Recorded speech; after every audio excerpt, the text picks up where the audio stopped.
The Sterling Crown Hotel had hosted presidents, movie stars, royalty, and billionaires from every corner of the world.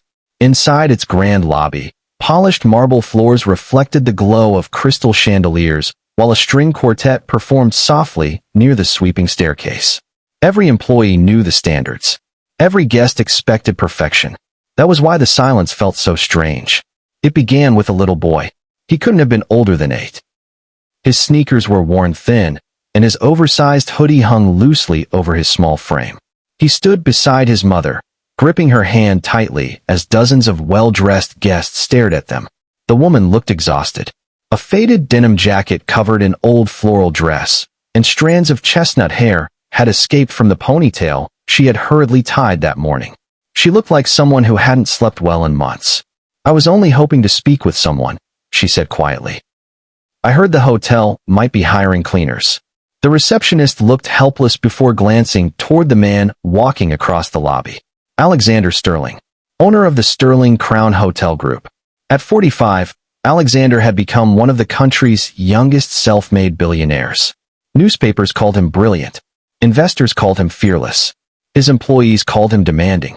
Those who knew him best called him impossible to read. He stopped several feet away from the woman. "This is a private hotel," he said calmly. She nodded politely. "I understand. I only thought. We don't conduct interviews in the lobby. I'm sorry. My HR department accepts online applications." She lowered her eyes. "I don't own a computer." Alexander remained expressionless. "I'm afraid there's nothing I can do." A few guests whispered among themselves. The woman forced a small smile despite the humiliation burning across her face. "I understand." She squeezed her son's hand. "Come on, Liam." The little boy looked up at the towering chandelier one last time before following his mother toward the revolving doors. Halfway there, Liam stumbled. His backpack slipped from his shoulder, spilling its contents across the marble floor. A notebook, 3 pencils, a library book, a folded sandwich wrapped carefully in paper. The sandwich landed beside Alexander's polished shoes. Liam rushed forward. "I'm sorry, sir." Alexander bent to pick it up. The paper wrapping had opened slightly. Inside was only half a peanut butter sandwich. The bread was dry. The peanut butter had been spread so thin it barely covered the surface. Alexander looked at the boy. "Is this your lunch?" Liam smiled. "No." "Then whose is it?" "My mom's." Emma quickly interrupted. "Liam. But she always says she's already eaten." The boy looked at Alexander with innocent honesty. "I know she hasn't." Emma's face turned bright red. The guests fell silent again. Alexander handed the sandwich back without saying a word. "Before we continue, if you enjoy heartwarming stories with unforgettable twists, please like this video, subscribe to the channel, and let us know in the comments where you're watching from. Now, let's get back to the story. Emma gathered the remaining school supplies as quickly as she could. "I'm sorry for disturbing everyone." She turned to leave. Then Alexander noticed something. An old silver wristwatch peeked from beneath the sleeve of Emma's jacket. Its leather strap was cracked with age. Most people would have dismissed it as a worthless antique. Alexander couldn't breathe. His heartbeat thundered inside his chest. The watch. He knew that watch. Impossible. He stepped forward.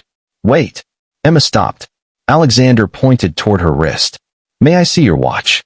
She instinctively covered it. "Why? Please." She hesitated before slowly removing it. Alexander accepted it carefully. His fingers trembled. He turned the watch over, then pressed a tiny hidden latch beneath the crown. The back cover opened with a familiar click. Inside was an engraving. "To my Rose. Until every storm becomes sunshine." Alexander's vision blurred. His mother. Those were his father's words. He had watched his father engrave them himself on his 10th birthday. No one else in the world should have owned this watch. His mother had disappeared 23 years earlier after her car was found abandoned near the cliffs outside Greystone Harbor. The police searched for weeks. No body was ever recovered. Eventually, everyone accepted that Margaret Sterling was gone. Alexander had spent decades believing the sea had taken her. Yet somehow, her watch had found its way onto the wrist of a complete stranger. "Where did you get this?" Emma looked confused. "It belonged to my grandmother." "What was her name?" "Rose Brooks." Alexander's head snapped upward. "Rose." She nodded. "My grandmother raised me after my parents died." Alexander stared at her. That made no sense. His mother's name wasn't Rose. Margaret Sterling. Rose had only been the nickname his father used. A nickname no outsider should have known. His hands began shaking. He couldn't finish. Guests watched in stunned silence as the billionaire who never displayed emotion looked as though the ground had disappeared beneath him. Emma gently reached for the watch. I really should go. Alexander looked into Liam's eyes. The boy smiled despite everything. The same smile. His mother's smile. Warm, gentle, hopeful. Something inside Alexander cracked. For 23 years, he had buried every painful memory beneath work. Hotels, meetings, business deals, awards, money. Success had become the wall he built around grief. But one old watch had broken through it in seconds. Wait here. He hurried toward the concierge desk. The employees exchanged confused glances. When Alexander returned, he held 2 key cards. I've reserved the presidential family suite. Emma frowned. I can't afford that. You won't be paying. No, it isn't charity. Then what is it? Alexander looked at the watch again. It's a question I need answered. Emma shook her head.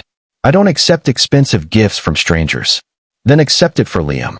She looked down at her son. His eyes were fixed on the indoor waterfall flowing beside the elevators.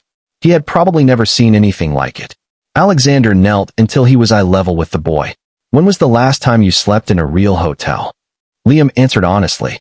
Never. Alexander smiled for the first time that day. A genuine smile. Then tonight should be memorable. Emma sighed. I don't know.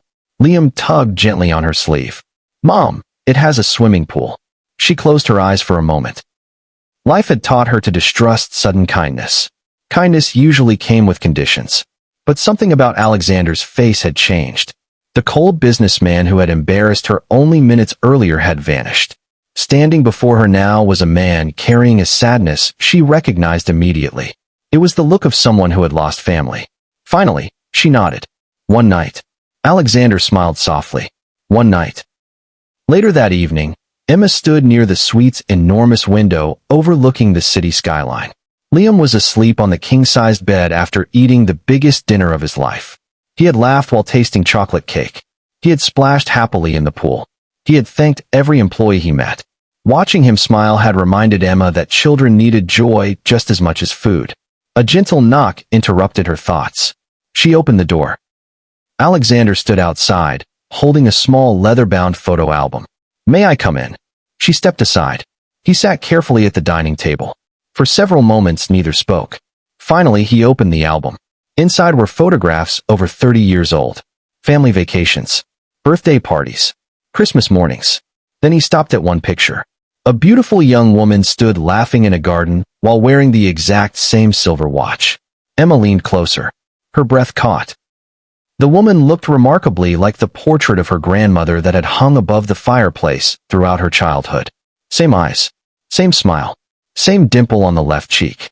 It couldn't be. Alexander pointed toward the photograph. This is my mother.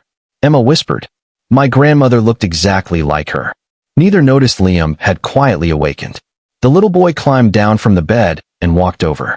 He looked at the old photograph, then at Alexander, then back again. Children often notice things adults overlooked. He tilted his head. Mr. Sterling. Alexander smiled. Yes. Liam pointed toward the smiling woman in the photograph. My great-grandma used to tell me that this lady wasn't dead. Emma turned sharply. What? Liam shrugged innocently. She said everyone believed she died. Alexander's heart pounded. But Grandma Rose always whispered that one day. He paused, trying to remember her exact words. One day the Sterling family would finally learn the truth.